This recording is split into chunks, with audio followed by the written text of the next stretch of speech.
Bonjour Monique, Bonjour Michael. ça va? Bonjour à tous et à toutes. Quel est votre homme ou femme politique préféré? Oh, ben je n'en ai pas. Non. On peut remonter un siècle ou deux siècles si vous le souhaitez. Ah, c'est autre chose. Mhm. Non, notre travail se réfère explicitement à Karl Marx et à Pierre Bourdieu, mais ce ne sont pas des hommes politiques, ce sont des penseurs, des théoriciens, des scientifiques. C'est pourquoi j'ai dit pas d'hommes politiques, mais des scientifiques, c'est Marx et Bourdieu. Comment fait-on pour être une sociologue engagée? Eh bien, écoutez, il suffit de faire de la bonne sociologie. C'est-à-dire que, franchement, quand on est dans un monde où 8 multimilliardaires possèdent autant que la moitié la plus pauvre de l'humanité, qu'on arrive à des inégalités qui sont abyssales, qui renvoient l'image d'un capitalisme de type cannibale, quelques personnes possèdent autant que la moitié la plus pauvre de l'humanité. Donc il suffit de décrire les choses et puis on vous dit vous êtes engagé. En réalité non, vous faites votre boulot de sociologue, c'est tout. Je ne sais plus comment vous m'avez présenté, mais vous n'avez pas dit qu'en réalité j'étais deux, Oui, que nous étions un couple et que tout ce que je vais dire est redevable à un couple.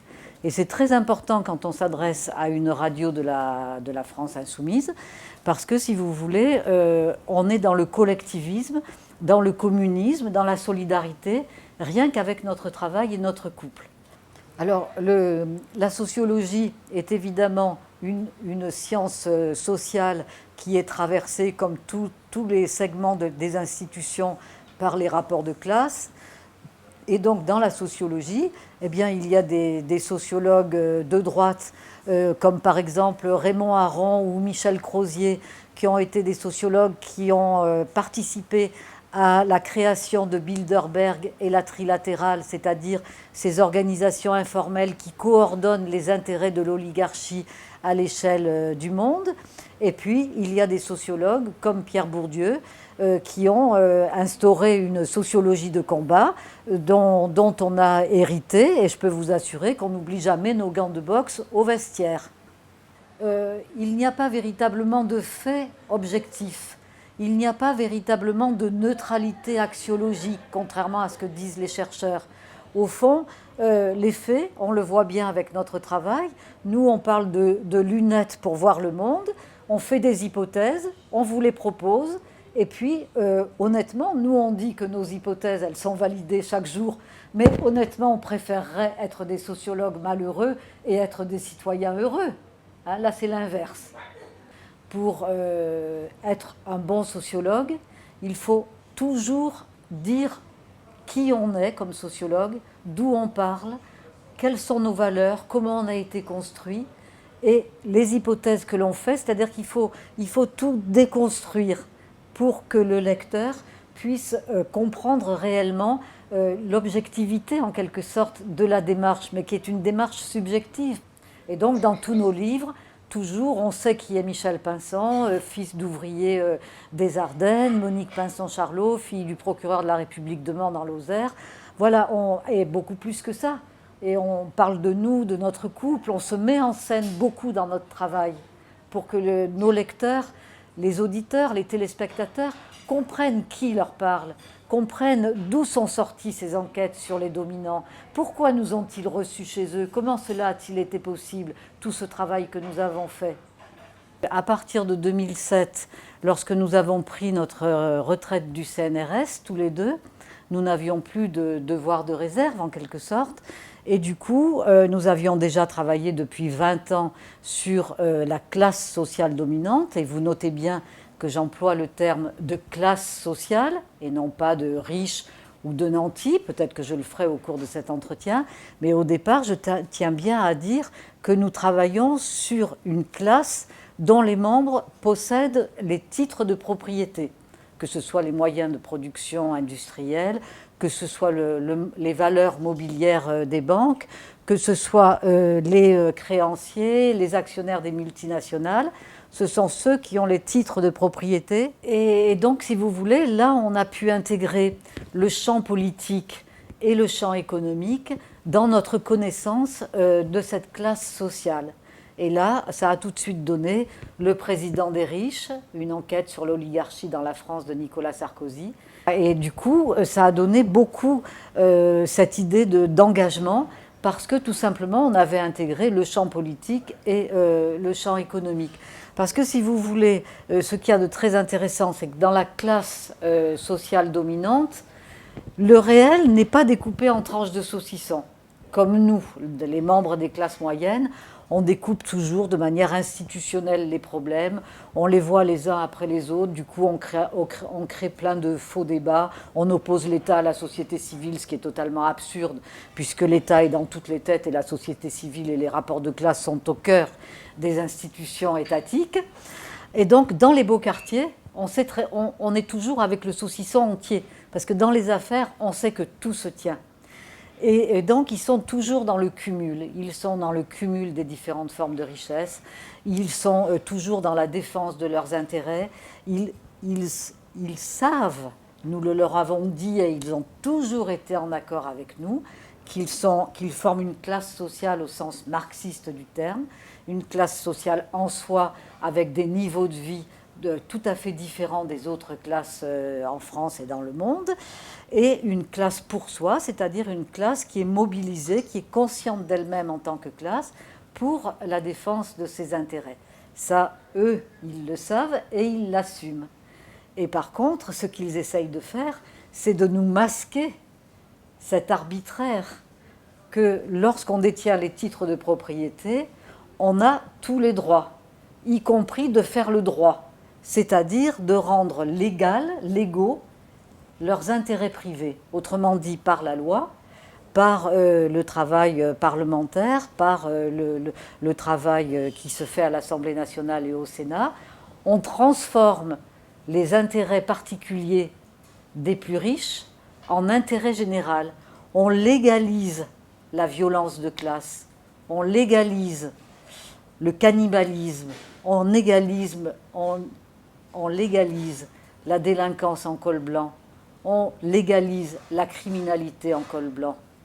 J'avais une autre question concernant votre expérience en tant que candidate aux législatives. Donc je rappelle que vous étiez candidate au départ pour la France Insoumise aux législatives. Il y a eu quelques évolutions, volontairement on ne va pas revenir là-dessus. Ce qui m'intéresse de savoir, c'est qu'est-ce que vous retirez aujourd'hui de cette expérience en tant que candidate à la députation ? Bien écoutez, ça a été une expérience à la fois très négative du fait qu'il n'y a pas pu y avoir d'union des forces de transformation sociale et écologique.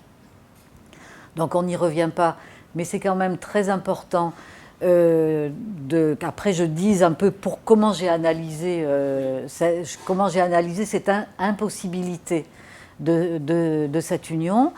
Et des souvenirs tout à fait extraordinaires pour moi, puisque avec Michel, nous sommes assez connus pour nos travaux, et il y avait des rencontres, des moments magnifiques de solidarité autour de cette candidature qui m'ont beaucoup, beaucoup émue. Et j'avais une équipe de campagne autour de moi, composée de 10 à 15 personnes, qui ont été extrêmement solidaires avec cette candidature et qui m'ont complètement soutenue, parce que si vous voulez, on peut être une bonne sociologue, mais une très mauvaise candidate. Il faut qu'on réfléchisse au fait que le néolibéralisme, qui est en phase avec la libération des individus, qui valorise la liberté négative et individualiste, fait des ravages, y compris dans la gauche radicale, y compris dans la gauche de contestation. Et donc vous pouvez avoir des phénomènes d'ego surdimensionné, de perversion narcissique, d'enjeux de pouvoir, qui, s'ils ne sont pas parlés, font des ravages. Et donc, si vous voulez, moi je propose, pour essayer qu'il y ait plus d'union et moins de division dans les forces de contestation sociale et écologique, de travailler sur les véritables raisons sociologiques et politiques et économiques des divisions qui ont éclaté avec beaucoup de visibilité avec l'élection présidentielle, puis les élections législatives. Que le néolibéralisme, qui est donc cette phase du système capitaliste qu'adorent les dominants et qui va être accélérée avec Emmanuel Macron à l'Élysée, où c'est l'argent qui prend le pouvoir avec la finance qui dirige le monde de l'économie et de la politique, ben, évidemment, c'est toute une idéologie. Le néolibéralisme, c'est pas seulement de l'économie, c'est aussi c'est un système totalitaire. Et donc, qui nous touche, nous aussi, nous, l'ensemble des dominés. Le néolibéralisme envahit l'ensemble de la société, y compris jusqu'aux ouvriers qui vont, par exemple, voter contrairement à leurs intérêts par un vote du Front National. C'est beaucoup plus grave que ça. Ce n'est pas des travers parce qu'on est véritablement dans une guerre de classe, c'est très différent. On est dans un système totalitaire qui ne dit pas son nom, et je crois que c'est très important d'appeler les choses par leur nom. D'après vous, le peuple français, est-ce qu'il est prêt, est-ce qu'il est demandeur à s'émanciper de la tutelle des riches aujourd'hui? Ben, le peuple, bien sûr, mais il se dit mais c'est pas possible, on n'y arrivera jamais, ils sont trop forts, ils contrôlent tout, ils contrôlent les médias, ils contrôlent aujourd'hui le système capitaliste dans cette phase néolibérale, c'est complètement mondialisé. Les pays africains sont pillés littéralement par les pays les plus riches. Nous, notre niveau de vie, il doit tout aux pays pauvres. Vous savez qu'aujourd'hui, chaque année, il y a 54 millions d'humains qui meurent de faim. 54 millions chaque année. Pendant la Deuxième Guerre mondiale, que tout le monde a encore à l'esprit, il y a eu 60 millions de morts pendant 5 ans.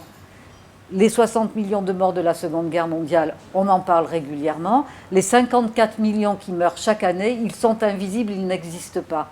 Et voilà, le rôle des sociologues, le rôle des militants qui sont engagés, c'est précisément de rappeler l'essentiel. Nous sommes dans une guerre qui ne dit pas son nom, et c'est notre devoir à nous, sociologues engagés, intellectuels engagés, de donner les mots pour adoucir les maux de tous nos concitoyens qui sont très angoissés par ne serait-ce que la menace de la finitude de la Terre, de la planète, avec le réchauffement climatique sur lequel les plus riches spéculent pour l'accélérer. C'est le propos absolument assumé d'un président représentant, il fait partie, hein, il est l'emblème parfait de cette oligarchie mondialisée. C'est-à-dire qu'aujourd'hui, un homme comme Emmanuel Macron est au-dessus absolument du régime parlementaire qui nous a guidés pendant tant d'années. Tout va se passer par ordonnance, les lois vont être dictées directement par l'Élysée avec tous les lobbyistes financiers, industriels, médiatiques. Mais tout cela au nom de la démocratie et des droits de l'homme. Être critique, c'est un crime contre le pragmatisme. Aujourd'hui, effectivement, le néolibéralisme se présente comme une donnée naturelle, comme le soleil qui brille ou la lune qui verdoie. C'est la nature, on ne peut rien y changer. Et donc, en effet, il faut déconstruire tout cela. Mais quand on m'a posé la question, est-ce que le peuple est prêt? Les peuples ne demandent qu'à vivre la poésie de la vie quotidienne, la beauté d'être en vie sur cette terre et être dans le partage des uns avec les autres. Parce que la concurrence de tous contre chacun et de chacun contre tous, franchement, c'est pas ça qui vous donne la pêche pour vivre. La vie humaine, elle est faite de bonheur simple et de partage. Je crois beaucoup qu'il faut arriver à restaurer la solidarité et la fraternité, et que pour cela, il faut absolument arriver à retrouver de l'utopie. Parce qu'aujourd'hui, sans utopie, eh bien, c'est l'aliénation de la conscience collective, comme vous venez de le dire, qui a pris le dessus. Et c'est à nous, en étant justement engagés, en étant joyeux, en ayant comme moi 71 ans, la pêche de venir vous voir, la radio insoumise, continuer à se battre tout en étant heureux de vivre. Voilà, c'est quelque chose qui me donne beaucoup d'espoir dans l'avenir.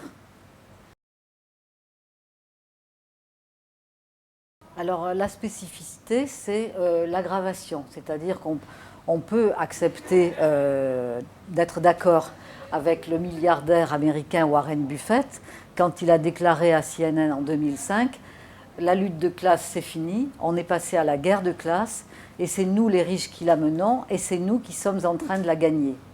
Et nous, à partir de cet entretien, avec Michel, nous avons décidé effectivement de décortiquer cette aggravation de la violence des riches, de la violence de classe, en employant non plus le terme de lutte de classe, mais de guerre de classe. Et du coup, si on accepte de porter nos lunettes, ces lunettes-là que nous proposons, écoutez, la vie est radieuse. Tous les matins, quand on se lève avec Michel, on nous sert le petit déjeuner, on nous sert le café, on nous sert tous les ingrédients sont là, c'est-à-dire que chaque jour, on supprime les APL ou on les réduit, on donne un peu plus aux riches. Depuis le début de l'arrivée d'Emmanuel Macron, ça a été quand même génial. Hein. On a eu les emplois fictifs, ou je ne sais pas, enfin de qui, là hier c'était Michel Mercier, les emplois, les escroqueries de Richard Ferrand, les ministres qui avaient détourné de l'argent du Parlement européen. Enfin bref, et on nous présente ça chaque jour comme des phénomènes de corruption, alors que ce n'est pas ça du tout. On est là face à des phénomènes de prédation systématique et assumée. On est là face à une classe prédatrice, face à une classe criminelle, cannibale. Pourquoi j'emploie le terme de cannibale ? Parce que ce sont des êtres humains en chair et en os, dont on connaît les noms, que l'on voit à la télévision, que l'on voit plus ou moins, hein, que l'on voit justement pas assez, qui tuent des millions d'êtres humains sur la planète. Est-ce que vous vous rendez compte de ce que je dis ? C'est tellement grave. Et donc notre travail à Michel et moi comme sociologues, c'est précisément de nommer ces gens, de mettre de la chair et du sang sur le squelette de la domination, de les rendre visibles, très visibles. Nous devons rendre visible l'adversaire. Nous ne devons pas employer des termes, la caste, l'oligarchie, même si je le fais, hein, parce que c'est, quelquefois à l'oral il faut des raccourcis, mais vraiment il faut incarner l'adversaire de classe. Et notre travail, de ce point de vue, est exemplaire. Alors c'est le résultat de la solidarité d'un couple pendant plus de 30 ans, avec un statut privilégié de chercheur au CNRS. Et ça, je veux dire, la quantité de travail que nous avons accumulé doit tout à ce statut où nous étions des chercheurs fondamentalistes, des chercheurs chargés de faire de la recherche fondamentale et donc de faire des trouvailles, ce que nous avons fait. Donc, tout à l'heure, vous aviez dit que cette classe dirigeante avait tendance à s'assumer. Est-ce qu'il n'y a pas une contradiction entre dire qu'elle s'assume et quand on la prend la main dans le pot de confiture, d'avoir comme une espèce de gêne par rapport à ce sujet ? Oh ben là c'est de la com, il en faut. C'est-à-dire qu'on fait une petite amende honorable et on continue. Donc ça, il n'y a pas de... Ils le font tous. Donc c'est une fausse gêne ? Oh ben c'est alors... ils s'en tapent. Alors le cynisme individuel et le cynisme collectif de cette classe, il est total. Jusqu'où Macron peut-il aller selon vous ? Ah ben, il ira jusqu'au bout. C'est-à-dire que là, ce qui est en train de se passer avec Macron, et c'est pourquoi c'est vraiment trop dommage, que c'est même incroyablement dommage que les présidentielles soient allées à Macron, c'est qu'il va rendre encore plus irréversible par la mise en place d'effets de cliquet, c'est-à-dire de points de non-retour en arrière, ce que les économistes appellent des effets de cliquet. On ne peut pas revenir en arrière, c'est comme les traités, il y a toujours des effets, des lois, des décrets, des choses qui empêchent de revenir en arrière. Il va rendre le néolibéralisme dans un état de violence irréversible dans notre pays, en Europe et sur la planète, avec ses grandes amitiés, comme vous avez pu le voir, avec Trump et Netanyahou. Quelle différence faites-vous entre un riche et un bourgeois ? Ah ben, c'est-à-dire que c'est des mots différents pour désigner la même chose. au fond, c'est pour désigner les gens donc, qui sont les propriétaires des moyens de production, mais des propriétaires qui sont, pour ceux qui nous intéressent, riches. C'est-à-dire que nous, on ne s'intéresse pas aux petits industriels, aux artisans et aux commerçants, mais on s'intéresse aux actionnaires des multinationales, aux propriétaires des grands médias, aux patrons du CAC 40. Et ils sont à la fois bourgeois et riches dans ces cas-là. On peut même parler d'aristocratie de l'argent. On peut parler d'une mafia dorée, on peut parler de l'entre-soi des beaux quartiers, on peut parler d'une caste oligarchique, de la confrérie des grandes familles. Enfin, les mots permettent d'approcher dans leur diversité une classe sociale qui est quand même profondément hétérogène. Parce qu'il faut savoir que les niveaux de richesse, dès qu'on arrive dans la grande richesse, on est dans la dispersion. C'est-à-dire que si je prends par exemple le dernier challenge, avec les 34 milliards d'euros du premier de la liste, Bernard Arnault, et puis le 500e, j'ai 420 fois la fortune du 500e dans Bernard Arnault. Tout seul. Voilà. Donc 420, dans le monde du salariat, ça n'existe pas. Donc dans la richesse, si vous voulez, la richesse est un puits sans fond. C'est des inégalités qui sont incroyables. Et nous, pauvres Pinson-Charlot, on ne voit que la face visible de l'iceberg, mais tout ce qui est en dessous. Il a fallu qu'on en fasse des livres pour voir comment ils ne payaient pas leurs impôts, comment ils construisaient le trou de la sécurité sociale, comment ils construisaient le déficit, la dette publique. Alors pas du tout. Parce que ça, l'histoire de Warren Buffett et de Bill Gates et de tous les riches milliardaires américains qui ont fait cette proposition, c'est de la communication, c'est du cynisme, c'est de la manipulation, c'est de la perversité. Parce que bien au contraire, ils ne cessent de spéculer au plus haut niveau. Warren Buffett en tête, avec des fonds vautours, des fonds d'investissement qui saccagent les pays du tiers-monde. Bill Gates, avec sa fondation, qui n'a d'autre objectif finalement que d'instiller le néolibéralisme au cœur des pays les plus pauvres. Ils utilisent de multiples armes qui sont des armes financières pour arrondir encore leurs profits et en avoir toujours plus. C'est franchement de la communication, de la manipulation. Et je vous propose, chers auditeurs, que quand vous entendez des choses comme ça, vous disiez toujours « J'adopte la philosophie du non de Bergson ». On me dit ça, et bien moi je me dis d'abord non. C'est un piège, c'est du cynisme, c'est de la manipulation. Et après seulement je pose ma question. C'est quoi le principal point faible des classes populaires dans cette lutte des classes ? Ben c'est parce qu'on est trop nombreux. Disons, pour faire court, même si j'aime pas raisonner comme ça, on est les 99%, ils sont 1%. Hein. Donc si vous voulez, on est extrêmement nombreux. On est fragilisé parce qu'on est quand même très divers, des cadres supérieurs jusqu'aux pauvres gens qui n'ont même pas de domicile fixe, en passant par les ouvriers, les employés, les cadres moyens, les intellectuels, les journalistes. Enfin, on est quand même très divers. Et la grande bourgeoisie, cette aristocratie de l'argent, s'est donné les moyens de nous diviser. C'est-à-dire que par la consommation, et surtout par les crédits, par les endettements, on veut tous avoir sa petite maison Bouygues et son petit barbecue, eh bien ça, on va le payer très cher, on va s'endetter. C'est comme ça que les Américains aussi sont tenus, c'est par le crédit, la dette. C'est comme ça que les pays pauvres d'Afrique et d'Asie se sont fait avoir, puisque avec les dettes, ils ont demandé des emprunts et à ce moment-là, ils se sont mis la tête sur le billot. Le FMI et la Banque mondiale leur ont dit « Ok, on vous prête, mais vous privatisez tout ». Cette guerre de classe dont je parle, elle se décline au niveau national, elle se décline au niveau européen, elle se décline à toutes les échelles et au niveau planétaire. C'est la suite du colonialisme. C'est une servitude monétaire c'est un esclavagisme monétaire. C'est quelque chose qui est indigne de la France. On pille au Niger l'uranium. Je ne sais combien la proportion est absolument énorme pour nourrir la multinationale française Areva, pour que nous, on ait l'électricité. Regardez, on est en plein jour, tout est éclairé ici. Pour que nous, on ait ce confort quotidien, eh bien, les 3/4 des Nigériens, ils n'ont même pas accès à l'électricité, alors que l'uranium, c'est leur richesse naturelle de leur pays.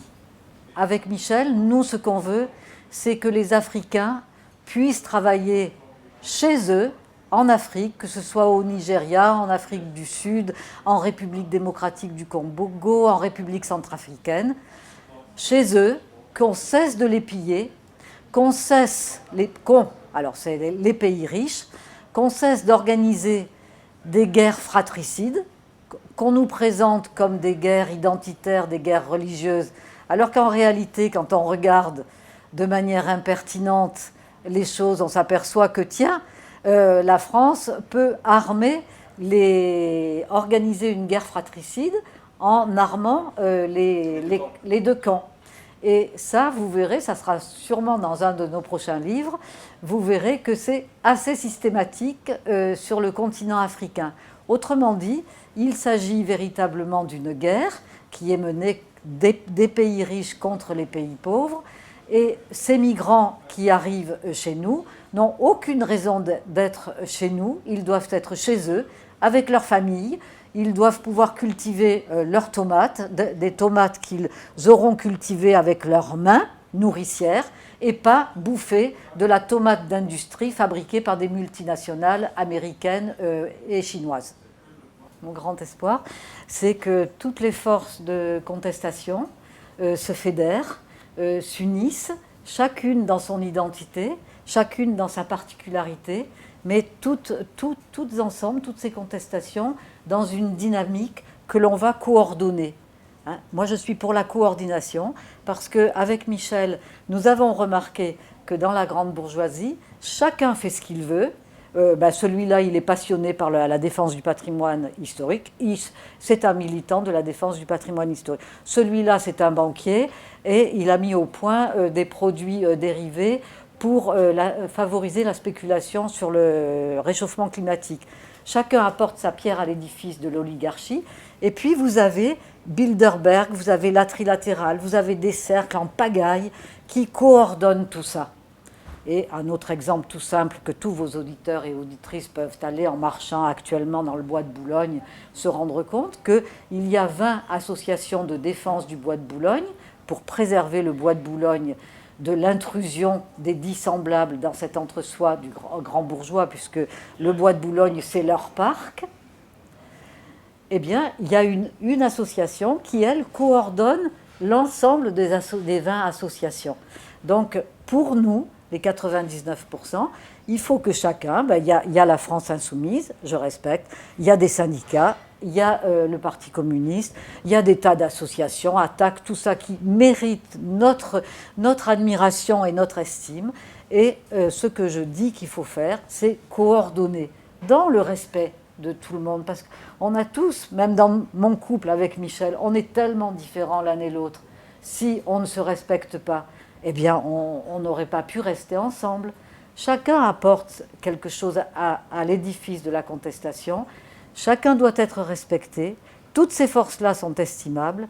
Il faut qu'on ait l'humilité de coordonner et de savoir s'effacer personnellement, institutionnellement, devant une force beaucoup plus collective.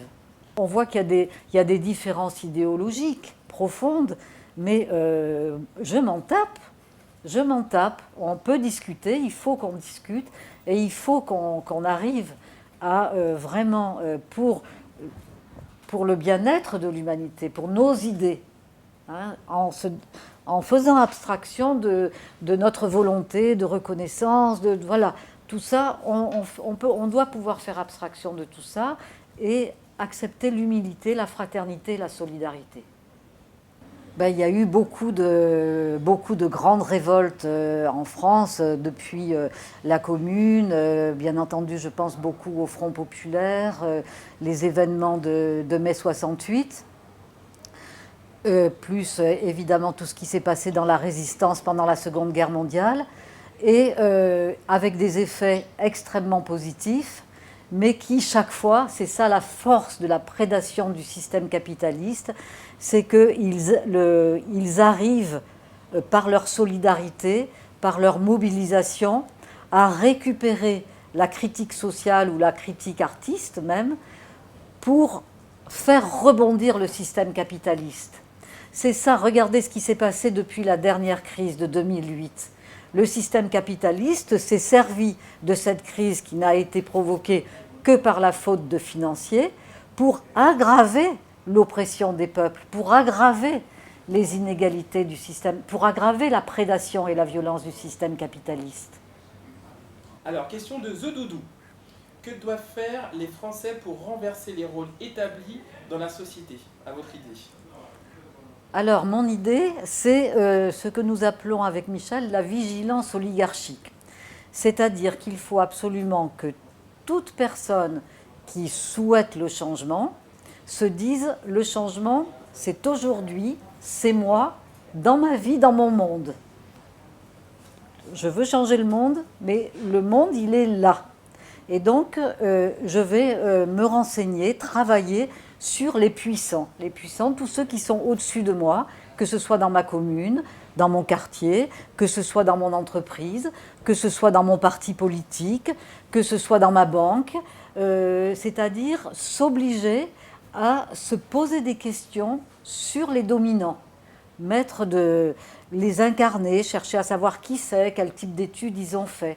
Il faut absolument que le travail que nous avons fait, Michel et moi, à une très grande échelle pendant 30 ans au CNRS, serve d'aiguillon à tous les Français, à tous ceux qui nous écoutent là, à se dire, mais moi-même, je vais maintenant faire de la vigilance, de la veille oligarchique à ma petite échelle. C'est très important d'avoir cette posture, de contester, de se montrer, de montrer notre force, de montrer notre union, notre unité dans notre colère. C'est la seule chose dont ils ont peur. Plus nous sommes divisés, pour nous qui, avec Michel, avons fréquenté les cercles et avons vraiment passé de manière anthropologique et ethnologique beaucoup de temps avec ces gens-là, eh bien, nous savons que nos divisions font leur bonheur. Alors, quand on se divise, il faut penser à cela, avoir ce réflexe. Qu'est-ce qui se passe dans les beaux quartiers quand on est divisé? J'ai donné mes lunettes d'une guerre de classe que mènent les plus riches contre les pauvres, en France, en Europe et sur la planète. Et puis après, maintenant, c'est à chacun de prendre ses responsabilités, d'organiser cette veille oligarchique, d'organiser justement les manifestations dans les beaux quartiers, de rendre visibles les dominants aux dominés, que les dominés aillent se faire connaître aussi auprès des dominants je ne sais pas, en organisant des actions lorsqu'on sait que Bilderberg se réunit, ou la Trilatérale, ou n'importe quelle réunion de Davos et autres dominants qui se retrouvent tous ensemble, à nous de faire des actions impertinentes, des actions visibles. Je tiens beaucoup à ce mot « visible ». Nous, avec Michel, on organise des promenades sociologiques dans la finance internationale dans les beaux quartiers de Paris.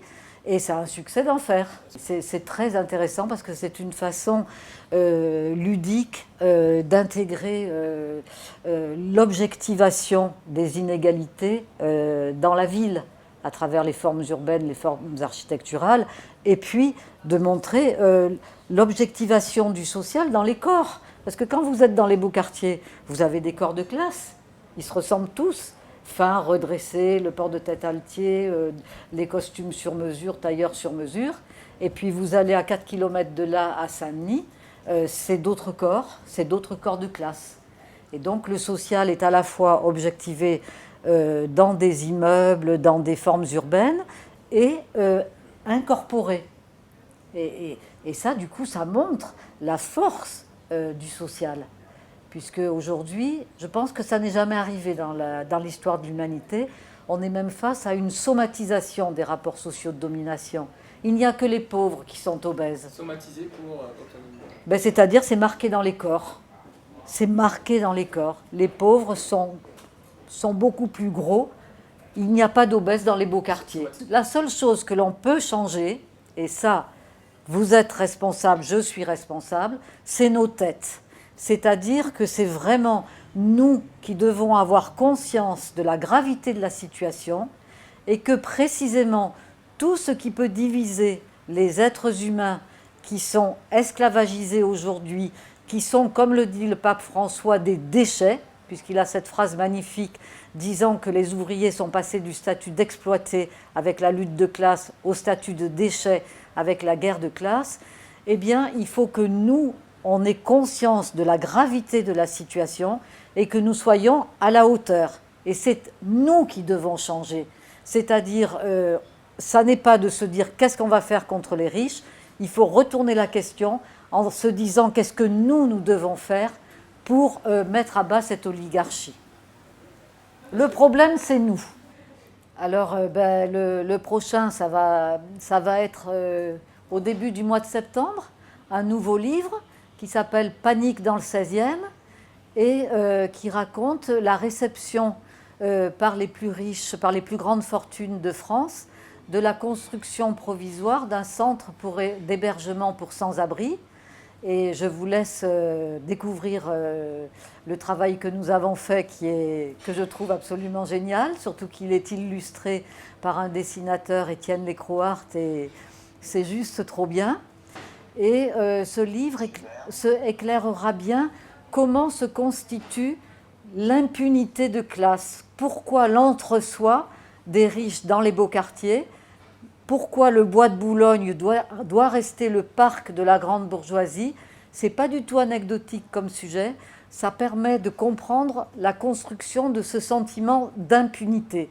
J'ai tous les droits et je n'ai aucun devoir.